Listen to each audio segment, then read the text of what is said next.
Oi, meus amores, que bom encontrar com vocês. Hoje nós vamos entrar no último subitem, na última sessão, do capítulo 1 de Deus, da parte primeira das causas primárias de O Livro dos Espíritos. Essa sessão, esse item, trata do panteísmo. E só para a gente ter uma noção, o que é panteísmo? Panteísmo é uma doutrina, um conjunto de pensamentos que defende a ideia de que tudo faz parte de Deus, no sentido de que Deus seria o conjunto do universo inteiro, de todos os animais, de todas as plantas, de todos os elementos, de todos nós. É diferente de falar que Deus está em tudo. É diferente, porque a ideia de que Deus está em tudo traz à tona a impressão ou pensamento de que existe uma parcela da presença divina através do ato da criação em todas as coisas. Quando a gente diz que tudo é Deus, é como se Deus fosse formado por uma série de pedacinhos, como se fosse, na verdade, um quebra-cabeça. E todas as coisas existentes no universo seriam como se fossem peças desse quebra-cabeça. E é exatamente por isso, para tentar entender se isso é possível ou não, que Allan Kardec vai colocar algumas questões, aliás, 3 questões, exatamente sobre esse assunto. E a primeira delas, que é a questão 14, fala da seguinte forma: Deus é um ser distinto, é um ser separado, único, ou será, como opinam alguns, a resultante de todas as forças e de todas as inteligências do universo reunidas? E vamos pensar assim: existe Deus e o restante todo, ou Deus é o conjunto desse todo? A ideia que ele está querendo saber é exatamente essa.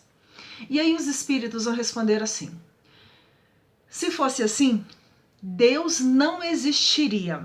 Por quê? Porquanto seria efeito e não causa. Se ele é a reunião de todos esses elementos, quem é que criou todos esses elementos? Falta essa ideia de causalidade, de elemento primeiro. Ele não pode ser ao mesmo tempo uma e outra coisa. E eles continuam ainda: Deus existe, disso não podeis duvidar, e é o essencial. E aí eles dão um puxãozinho de orelha na gente. Crede-me, não vades além. Não vos percais num labirinto de onde não lograríeis sair. Isso não vos tornaria melhores, antes um pouco mais orgulhosos, pois que acreditaríeis saber, quando na realidade nada saberíeis. Deixai conseguintemente de lado todos esses sistemas. Tendes bastantes coisas que vos tocam mais de perto, a começar por vós mesmos. Estudai as vossas próprias imperfeições, a fim de vos libertardes delas, o que será mais útil do que pretenderdes penetrar no que é impenetrável. O que os espíritos estão querendo chamar a atenção da gente com essa resposta?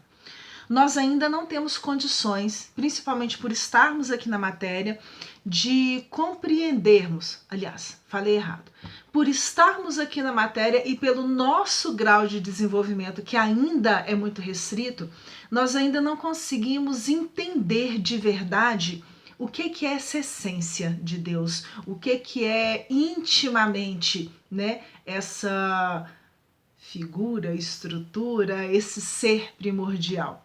E aí o que eles estão querendo dizer pra gente é o seguinte: quando a gente perde muito tempo tentando entender uma coisa que nesse momento a gente não consegue entender, pode acontecer 2 situações. Primeiro, a gente vai perder tempo. Segundo, na incapacidade ou impossibilidade de alcançar uma resposta que seja plausível, a nossa tendência é criar explicações. O panteísmo é uma dessas explicações. E a gente cria essas explicações com que objetivo? Para mostrar o quanto que a gente é importante, porque a gente conseguiu chegar nesse tipo de resposta. Por isso que os espíritos dizem, não percais tempo, não vades além. A gente tem coisa mais importante para se preocupar agora. Inclusive, como eles dizem, o que é que nós somos. A gente volta e meia fala, que o mundo aí tá uma bagunça, que o ser humano tá muito difícil, que precisa ser mudado muita coisa no mundo. Pois é, nós somos seres humanos. O que eu posso mudar em mim para fazer esse mundo ficar melhor? Ah, mas eu já sou perfeito, né? Não! Ah, mas eu já consegui fazer muita coisa. Será? Será que eu não consigo fazer mais nada para, de alguma forma, melhorar quem eu sou e, ao mesmo tempo, trabalhar, né, nessa estrutura mais ampla do mundo? São coisas para a gente pensar. Nós vamos trabalhar hoje com mais uma questão, porque Allan Kardec vai falar da seguinte forma. Questão 15. Que se deve pensar da opinião segundo a qual todos os corpos da natureza, todos os seres, todos os globos do universo seriam partes da divindade e constituiriam em conjunto a própria divindade, ou por outra, que se deve pensar da doutrina panteísta? Porque lá atrás, Kardec apresentou essa ideia, mas ele não falou o nome. E lá eles disseram, olha, não perde tempo com isso daí não. Então Kardec, para ter certeza, está querendo saber o que a gente pode pensar da doutrina panteísta. E eles vão responder o seguinte: não podendo fazer-se Deus, o homem quer, ao menos, ser uma parte de Deus. Na verdade, o que a gente queria era ser o todo-poderoso para poder mandar, fazer e acontecer. Como a gente não consegue, no nosso orgulho a gente quer ser pelo menos um pedacinho dele. É assim que eles vão explicar. Pensando bem, acho que dá tempo da gente ler mais uma questão, né? Que aí a gente encerra essa parte e depois a gente vai para o capítulo 2. A questão 16 é a maior, mas dá tempo. Fala assim: pretendem os que professam esta doutrina, a doutrina do panteísmo, achar nela a demonstração de alguns dos atributos de Deus. Porque eles pensam o seguinte, olha, o panteísmo, se a gente pensa, né, que os mundos vão durar quase que a eternidade, que isso vai acontecer dessa forma, e isso de algum modo se identifica com a ideia de Deus, a gente pode colocar Deus como sendo esse conjunto desse todo, de todos esses elementos, de todas essas partes. Por isso que eles questionam. Pretendem os que professam essa doutrina achar nela a demonstração de alguns dos atributos de Deus. Sendo infinitos os mundos, Deus é, por isso mesmo, infinito. Não havendo vazio ou nada em parte alguma, Deus está por toda parte. Estando Deus em toda parte, pois que tudo é parte integrante de Deus, ele dá a todos os fenômenos da natureza uma razão de ser inteligente, que se pode opor a este raciocínio. Porque a ideia parece lógica, né? Se não existe espaço vazio nenhum, Deus está em toda parte. Se tudo que existe na natureza, né, pode ser entendido como sendo um elemento de certa forma inteligente, isso é parte de Deus. Se os mundos são, vamos dizer assim, infinitos, Deus é infinito. Como que a gente entende isso daí? O que a gente pode dizer contra essa ideia? E aí, os espíritos respondem de uma forma que parece que é quase que do tipo assim, fala sério. Porque eles vão falar o seguinte, a resposta, né? Que se pode opor a este raciocínio? A razão. Refletir maduramente e não vos será difícil reconhecer-lhe o absurdo. Porque a gente volta naquela mesma questão.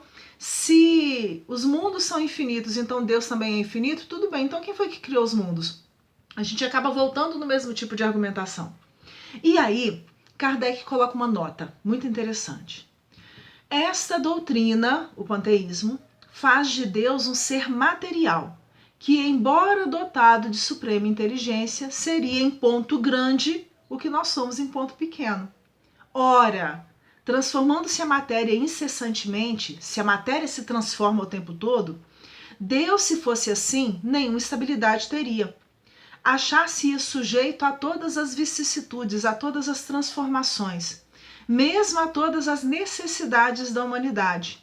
Faltar-lhe-ia um dos atributos essenciais da divindade, a imutabilidade. Não se podem aliar as propriedades da matéria à ideia de Deus, não dá para a gente juntar, né, a ideia de Deus às propriedades da matéria, sem que ele, Deus, fique rebaixado ante a nossa compreensão. E não haverá sutilezas de sofismas que cheguem a resolver o problema da sua natureza íntima. Quando ele fala sutilezas de sofismas, são na ideia assim, de construções de ideias, de argumentos, mas pensando em construções de argumentos para convencer o outro, não necessariamente aqueles que podem ser submetidos à ideia da razão. Não sabemos tudo o que ele é, mas sabemos o que ele não pode deixar de ser, e o sistema de que tratamos está em contradição com as suas mais essenciais propriedades. Ele, o panteísmo, confunde o Criador com a criatura, exatamente como faria quem pretendesse que a engenhosa máquina fosse parte integrante do mecânico que a imaginou. E ele termina de uma forma magistral. A inteligência de Deus se revela em suas obras como a de um pintor, como a inteligência de um pintor se revela no seu quadro. Mas as obras de Deus não são o próprio Deus, como o quadro não é o pintor que o concebeu e o executou. Um beijo para vocês.